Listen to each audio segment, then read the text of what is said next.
DTI. Ganun ba? Opo. So, ayan po. So, for example, this session, yung tuturuan ko ng mga students, ay tuturo ko sa kanila paano ba nagwe-weather forecast sa Pilipinas. And then, part po ng activity, gagamit po kami nitong computer na may internet. And then, they will access the Pag-asa website. Kasi ako po ay weather forecaster ng Pag-asa. So, they can visit the website and tuturuan ko po sila, Mayor, kung paano, anong mga data yung pwedeng makita dito sa Pag-asa, sa Pag-asa website po. So, gano'n. So, magsisimula po muna ako sa ilang discussion, parang paano ba ginagawa ng weather forecasting sa Pilipinas. And then, tuturuan ko po sila paano ba ito nina-navigate, ano yung mga information na makikita. Kagaya niyan po. Ngayon, may bagyo po kasi. Tsaka po, Sana yung bagyo. Opo, ito. Meron pa po isang website kasi yung Pag-asa, panahon.go. Dito po, Mayor, kita agad yung .bos.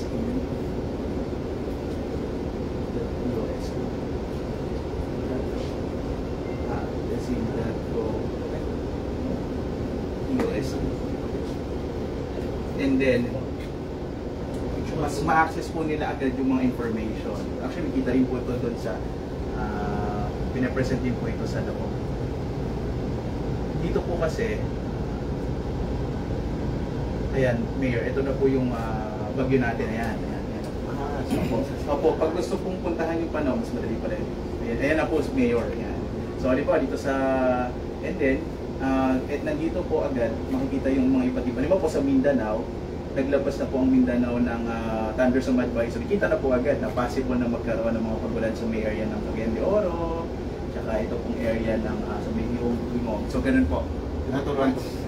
Opo, sa ngayon po wala pa. Pero kung may makita po agad na ito, yung Oropeta, kung may makita po na possible na magpaulan in the next, let's say, 2 to 3 hours, lalabas na po agad dito, real time. Opo, so tuturuan ko po yung mga students paano nila mas mananavigate mabuti yung website po. Para hindi na sila magtanong sa akin. or kayo po, pagtatanungin po kayo, tingnan nyo na. Sasabihin po tayo nila yung suspension. Wala mo itatag pa po kayo sa Facebook. So kung meron po, ngayon po wala, so yun po lang. So, halimbawa, 2 to 3 hours, Mayor, merong possible na malakas na pagulan. Lalabas po na may image, kumbaga kagaya po nito, meron din po yan. Kasi pag pinindot nyo po, lalabas yun. Sabi dito, most likely daw sa Misamis Oriental magkakaroon ng mga thunderstorm. Sa ngayon po sa atin sa Misamis Occidental, in the next 2 to 3 hours, wala po. Ganun, Mayor. So, yun po yung ipapaliwanag ko po sa kanila. Kanina, Mayor, yung topic kasi entomology. So, kanina may mga microscope dito. Tapos may mga insects silang hiningnan. Iba-iba pala. Opo, pakita ko po sa inyo. Like, kanina po kasi nag-sit-in ako, Mayor. So, yan. Tumingin din po ko sa microscope. Nag-talk naman po isang entomologist, nag-aaral ng mga insekto. Opo. So, kanina yan, mga students po natin. Yan. Have you fallen in love? Kasi about pollens po yung So, si Doc Amy po, yan. Opo. Si Doc Amy po yung nagbigay naman ng talk. So, ganun siya. So, tapos mamaya naman po alauna, ang mathematics naman po, yung magiging topic. Itong bulag din yung galing pa sa Manila.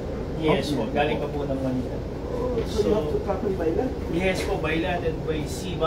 Western corridor kayo? Dito kayo sa Dapitan? Dumaan po kami, bali sir, sa Osamis. Galing po kami ng Cebu. So from Cebu, tumawid kami to Osamis. And then that travel na lang kami. So, again. Pero before kami nagpunta dito sa Osamis, galing na po itong bus namin sa Tacloban in Rojas. So, nag-ikot kayo? Yes. Isa lang to? Nag-isa lang po sa Pilipinas. Magkano to? Kaya ni Mayor. Ngayon po siguro, no, for the bus itself, kasi parang I think kung 2019 namin ito pinurchase, parang nasa 10 to 11 yung bus pa lang. Pero lahat na po ng upgrades, plus na equipment na nandito siguro, Mayor, baka nasa hindi siya doon ng mga 15 million to 16 million. Doon, solar panels. Ngayon po, we have solar panels sa taas, kaka-upgrade lang namin. So ito, solar energy lahat? Yes po, lahat po nung nakasaksak, ngayon ay sa solar energy. Kasi before, Kenneth, nagko-connect Yes tayo po, sa ano eh. nagko-connect kami sa mga host schools para lang mapagana namin itong mga electricity dito sa loob ng aming class. May goal po, Mayor, kahit mga far-flung areas, pupunta yung mga Mapuntahan. I was surprised.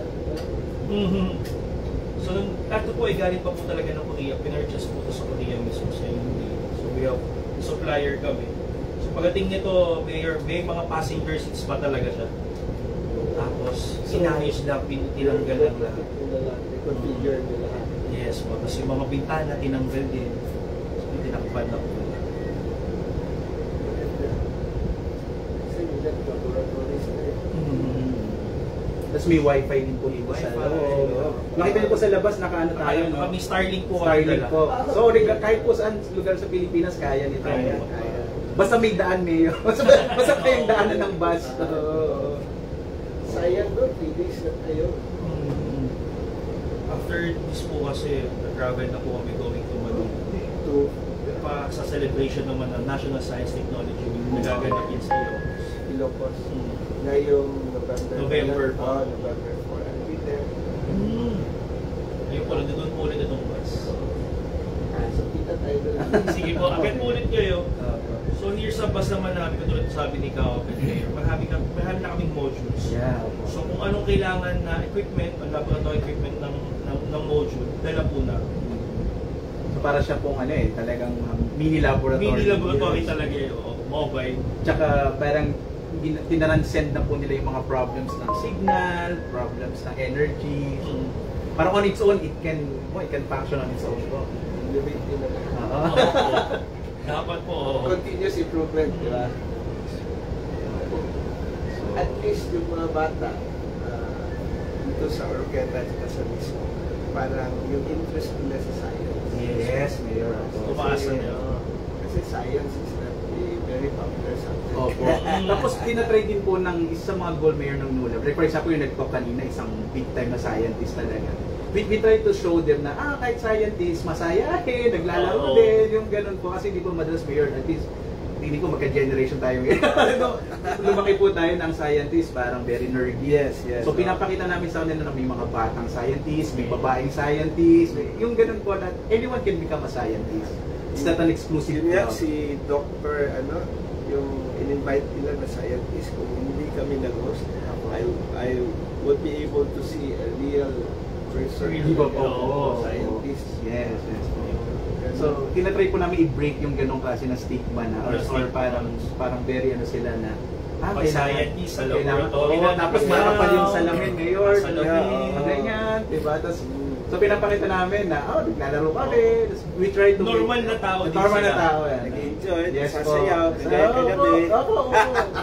That anyone can become a scientist. Yes. Kumbaga, we try to trigger the curiosity sa mga bata.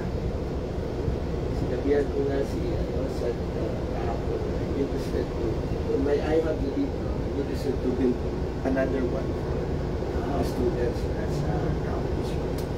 It's at school. Opo. Para interest talaga. Nakakatuwa po nung umakit nga yung mga bata para amazed. Wow, galing. Nawawaw talaga lahat. Nawawaw ako kasi akala ko Passenger type na bus po. May mga laki. Tapos kumpleto siya, Mayor pa. Yun nga kanina may microscope pa. So it can take care of any kind of sciences po eh.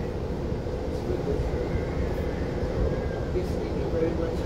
Ka-orbit po, baka napapanood din sa morning. Yan ay nag-weather forecaster po natin yan. Ito po yung trabaho ko talaga, Mayor. Sa Weather forecast po. sa GMA. Yeah, depende po kung sino yung mag-i-invite po. So in this case, in-interview po ako for may bagyo po kasi. Certain niya. Ayan, ganun po. Ayan, pag may bagyo, pupunta sila sa Yan. Si Obet kasi yung binabita natin, si Dr. Kun. Betty po. Ay, Betty, sorry. Ako po si Obet. Pagkamalay niyang Obet. Ay, Betty, sorry. Ako po si Obet. Parang Josie, Anyway, bagyong Betty. Yeah, so pinapakita ko po sa So ngayon, parang try kong ipaliwanag sa kanila, paano ba nalalaman? Inisip kasi ng mga tao, may bolang crystal sa pag-asa kaya Minuhulaan eh. So explain ko yung science behind it, Mayor, ganun po. Ganun yung approach natin. Thank you very much. Thank you po, thank you po. Kasi yung anak ko Salamat po. parang they'll be coming. Okay. Sa planetarium. Planetarium. Kasi parang Sila rin po, excited may sila hawak po. lahat. Opo, pag-asa po, astronomy po. May hawak din po ng planetarium. Planetarium. Sige. Thank you po. Thank you, Mayor. Thank you po for visiting us. It's my first time. Opo, ako din po.